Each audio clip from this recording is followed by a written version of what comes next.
একবারে তো ধ্বংস করা যাবে না। ধ্বংস করার জন্য ধারাবাহিকভাবে লড়াইটা করতে হবে। কিন্তু আমার কাছে মনে হচ্ছে যে এখন সবাই নির্বাচনমুখী হয়ে গেছে এবং এই যে যা কিছু ঘটছে বাংলাদেশে, এটা নির্বাচনে ক্ষমতায় যাওয়ার জন্যই এক ধরনের খুবই দ্রুততা লক্ষ্য করা যায়। রাজনীতি নিষিদ্ধ হয়েছে, রাজনৈতিক দল নিষিদ্ধ হয়েছে, তার নেতা কর্মীরা আছে, আজকে মিছিল করেছে তারা। এগুলা থাকবে বাংলাদেশে। এগুলা থেকে কিভাবে উত্তরণ করা যায়, কি প্রক্রিয়ায় এগুলার সমাধান করা যায়, তার একটাই রাস্তা বাংলাদেশে নির্বাচী আদালত। এই আদালত এবং এই অস্থায়ী সরকার যারা লন্ডনে আসার পরও ন্যূনতম আমার সাথে খোঁজ খবর নেয়নি, ন্যূনতম আমাকে মনে করেনি, কিন্তু তারা বিভিন্ন টক শোয়ে বিভিন্ন আলোচনায় এখন পর্যন্ত তারা আমার নামটাই ব্যবহার করে। তাই স্বাভাবিকভাবে আমার জিজ্ঞাসা, এই অথর্ব সরকারের প্রতি আমার আস্থা নেই। এই অথর্ব সরকার যত দ্রুত বাংলাদেশ থেকে বিদায় হয়ে নির্বাচিত সরকার আসবে, সেটাই আমার সংবাদ। আমি উল্লেখ করি আপনাদেরকে যে জাতিসংঘের আবাসিক প্রতিনিধি তিনি এই ফেব্রুয়ারি নির্বাচনের জন্য সার্বিক সহযোগিতা করতে বলে একটা মিট করেছেন প্রধানের সাথে, বাংলাদেশের উপদেষ্টাদের সাথে। তো এইটা নিয়ে এক ধরনের পজিটিভ ভাবনা যে বাংলাদেশে এই অরাজকতা থেকে আসলে আমাদেরকে বের হয়ে আসতে হবে। আমরা লুটপাটের অর্থ ফেরত আনতে পারছি না। আমরা বাংলাদেশে যারা লুটপাট করে সম্পদ গুছিয়েছে তাদের সম্পদ বাজেয়াপ্তের লড়াই করিনি, আমরা দুর্নীতির বিরুদ্ধে লড়াই করিনি। আমরা খুব, আমার কাছে মনে হয় আমাদের কনসেন্ট্রেশনটা আমরা বিভিন্ন ভুল খাতে আমরা প্রয়োগ করছি। বাংলাদেশে যারা আছি, বাংলাদেশে যারা লড়াই করছেন, তাদের প্রতি শ্রদ্ধা রেখেই বলছি যে আমরা মনে হয় মূল জায়গা থেকে সরে দাঁড়িয়ে অনেক কিছু করছি। যে লড়াইটি হওয়া দরকার ছিল, যে হাসিনা একটি নির্বাচিত সরকার গঠন হয়নি, রাজনৈতিক দলগুলি নানান ধরনের সুযোগ সুবিধা নিয়েছে। হাসিনার ফ্যাসিস্ট আমলে আমি মনে করি যে বাংলাদেশের প্রচলিত রাজনৈতিক গুলি সবাই কম বেশি নিজেদের মতো করে বাস করেছে, সুযোগ সুবিধাও নিয়েছে, নির্বাচনে অংশগ্রহণ করেছে, নির্বাচিত প্রতিনিধিও হয়েছে। তাই আমরা নিষিদ্ধের রাজনীতির ভিতরে ঢুকে আমরা যে সংকট আমরা আমাদের জনগণের সামনে নিয়ে এসেছি, তা হলো জনগণরা কোনো দিশা পাচ্ছে না বাংলাদেশে। যে বাংলাদেশে সবসময় সবাই জানতে চায় ভাই পরবর্তীতে কি হবে, ভোট কি হবে কি হবে না। তা আমি মনে করি যে স্বাভাবিক ট্র্যাকে প্রথম আগে ফিরতে হবে আপনাকে।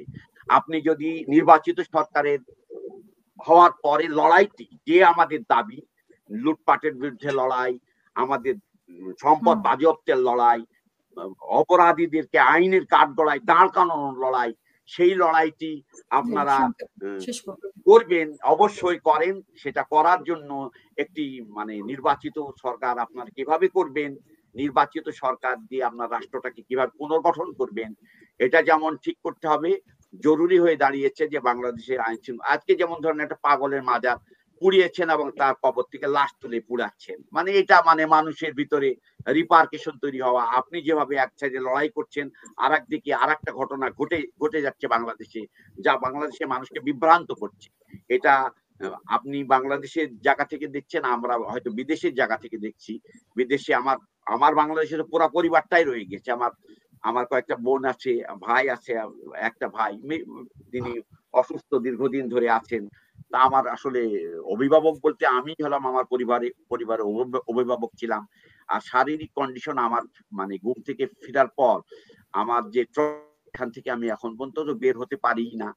আমার অনেক প্রবলেম হয়, শারীরিক অনেক সমস্যা তৈরি হয়ে গিয়েছে, যেটা আসলে দীর্ঘ সময় যে বসে আছি এটাও একটা প্রবলেম। আপনার এই যে কানে শোনা, চোখে শোনা, হ্যাঁ, এগুলো ড্যামেজ হয়েছে, এগুলো অনেক সমস্যা হয় আমার অনেক চোখে তো আমি খুবই প্রবলেম হয় আমার, যেহেতু চোখটা আমার বাধাই ছিল।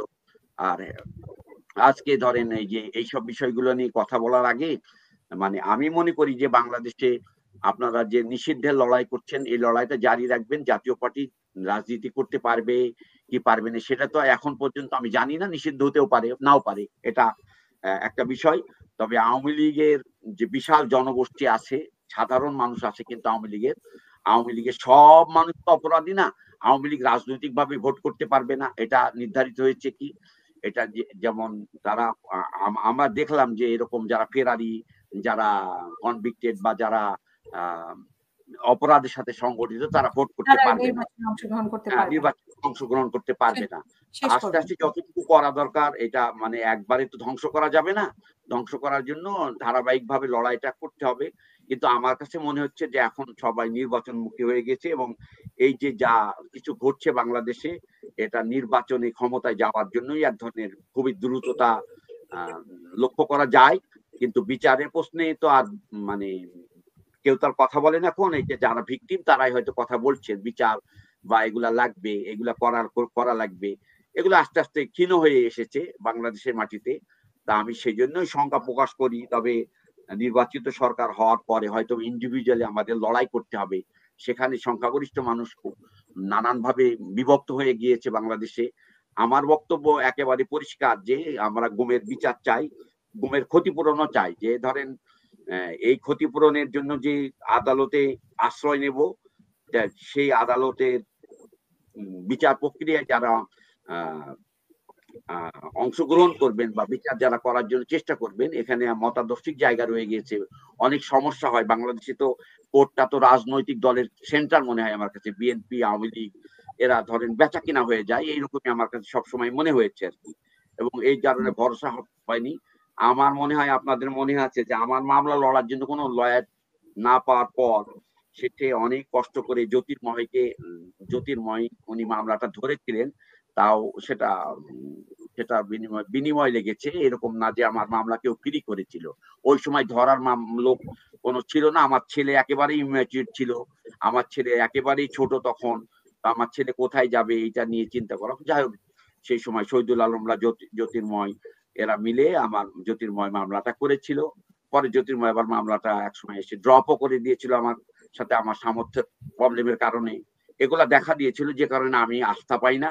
আমি আস্থা পাওয়ার মতো মানুষের সাথে এখনো মানে আমার সাক্ষাৎ হয়নি যে এটা নিয়ে ধরেন মানে বেচা কিনা হয়ে যায় কিনা। আমি 20 জন আসামি করেছি, মানে 20 জন আমার আসামি একদম আমি যাদেরকে চিনি জানি।